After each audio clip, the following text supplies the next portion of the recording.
Stephen Hawking, the brightest star in the firmament of science, whose insights shaped modern cosmology and inspired global audiences in the millions, has died aged 76. His family released a statement in the early hours of Wednesday morning, confirming his death at his home in Cambridge. Hawking's children, Lucy, Robert and Tim, said in a statement, "We are deeply saddened that our beloved father passed away today. He was a great scientist and an extraordinary man whose work and legacy will live on for many years. His courage and persistence with his brilliance and humor inspired people across the world. He once said, 'It would not be much of a universe if it wasn't home to the people you love. We will miss him forever.'"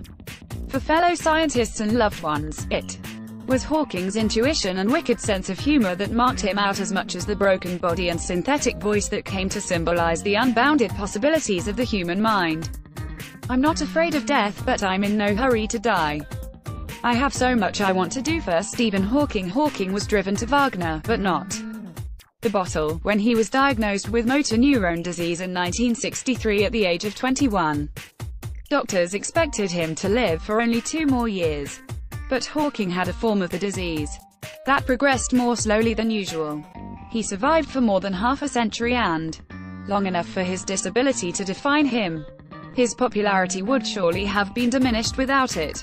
Hawking once estimated he worked only 1,000 hours during his 3 undergraduate years at Oxford. "You were supposed to be either brilliant without effort, or accept your limitations," he wrote in his 2013 autobiography, My Brief History. In his finals, Hawking came borderline between a first and second-class degree.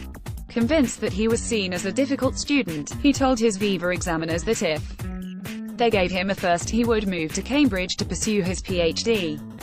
Award a second and he threatened to stay at Oxford. They opted for a first. Those who live in the shadow of death are often those who live most. For Hawking, the early diagnosis of his terminal disease, and witnessing the death from leukemia of a boy he knew in hospital, ignited a fresh sense of purpose. "Although there was a cloud hanging over my future, I found, to my surprise, that I was enjoying life in the present more than before. I began to make progress with my research," he once said. Embarking on his career in earnest, he declared, "My goal is simple. It is a complete understanding of the universe, why it is as it is and why it exists at all." He began to use crutches in the 1960s, but long fought the use of a wheelchair.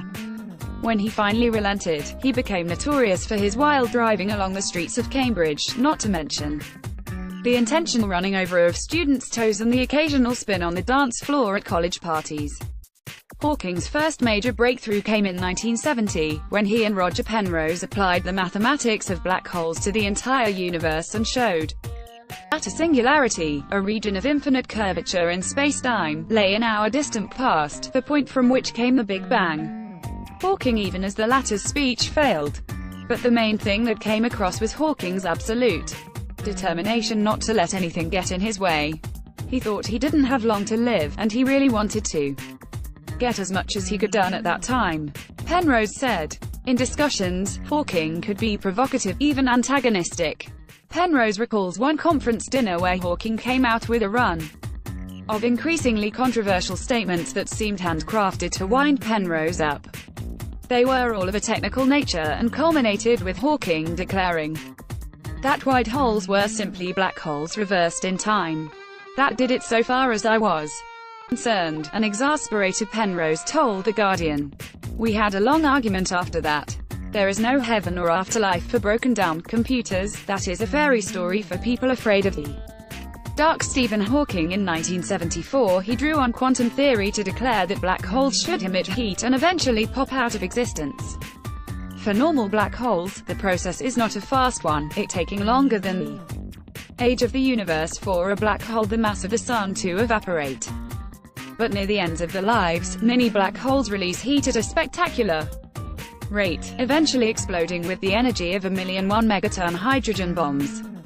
Miniature black holes dot the universe, Hawking said, each is heavy as 1,000,000,000 tons, but no larger than a proton. His proposal that black holes radiate heat stirred up one of the most passionate debates in modern cosmology. Hawking argued that if a black hole could evaporate into a bath of radiation, All the information that fell inside over its lifetime would be lost forever. It contradicted one of the most basic laws of quantum mechanics, and plenty of physicists disagreed. Hawking came round to believing the more common, if no less baffling explanation, that information is stored at the black hole's event horizon, and encoded back into radiation as the black hole radiates.